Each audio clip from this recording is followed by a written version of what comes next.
各位老师们大家好，今天要和大家分享一个我自己去年在一整年的疫情当中小学的数学课的线上同步课程里常常会使用到的一个线上数学的几何工具板。那我个人觉得这个工具帮助了我许多，所以在这边也和大家推荐。好，那首先在左边你会看到它的工具列，那第一个是可以改变线条的粗细，第二个是改变线条的颜色，画笔的颜色。那第三个这个功能就是我们一般看到的画直线的功能。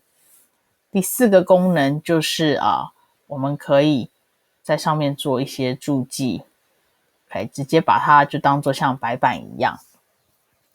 那我觉得它最特别的是这三样功能，这三样工具。那我们这边依序跟大家介绍一下。首先第一个我会介绍的是直尺功能。直尺的话，这把尺可以任意的移动，它也可以任意的转动，可以去调整。所以在小学生在学着如何使用尺的过程中，但因为遇到了疫情，所以我们必须转为线上。那我就利用这个工具教学生如何去读取尺上面的刻度。所以这是第一个尺的功能。同时这把尺也可以用来跟着画线，所以说请画一个5公分，我就会画到5公分为止。好，请画一个3公分的线，我就会画到3公分，停下来。所以让学生知道怎么样利用尺来画线。好，然后接下来我要清空画面的话，我就按下方这里的 Clear 就可以清空画面。那要把工具收起来的话，就重新点掉。好，第二个功能呢，我会使用的是它的量角器功能。量角器功能一样，按住量角器的中间，它就可以任意移动。那按住它的左边或是右边，你都可以任意的转动这个量角器。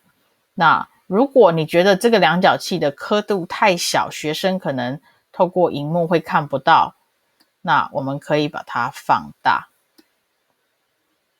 好，那 Numbers 的话是你可以把量角器的上面的角度显示关掉。好，那量角器怎么使用呢？我自己的话是我会画任意的2条线，然后教导学生怎么样使用量角器。所以我会调整到，然后会抓住量角器，告诉学生带到这个地方，然后教他们看刻度。所以这个是量角器的功能。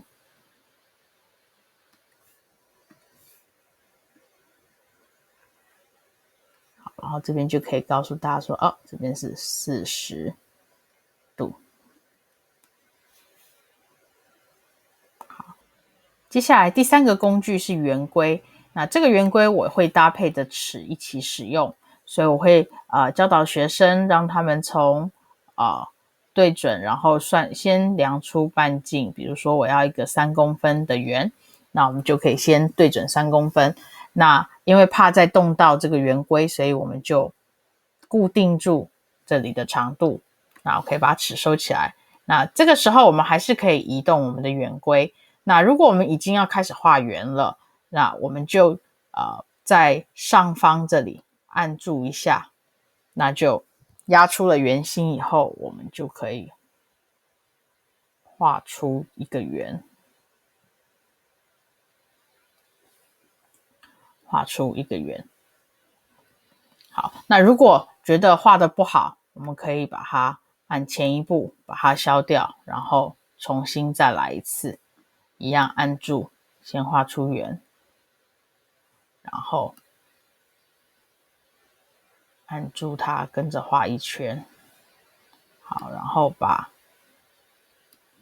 它移开，那我们就可以在上面做出这里，然后告诉大家这是3公分。好，所以这个是圆规的使用。那当然也可以数学课本里面教到怎么样用圆规去画出等腰三角形，或是正三角形，或是各种不同的三角形，也都是可以利用圆规还有搭配其他的功能然后一起做到的。所以这些功能提供老师做一个参考。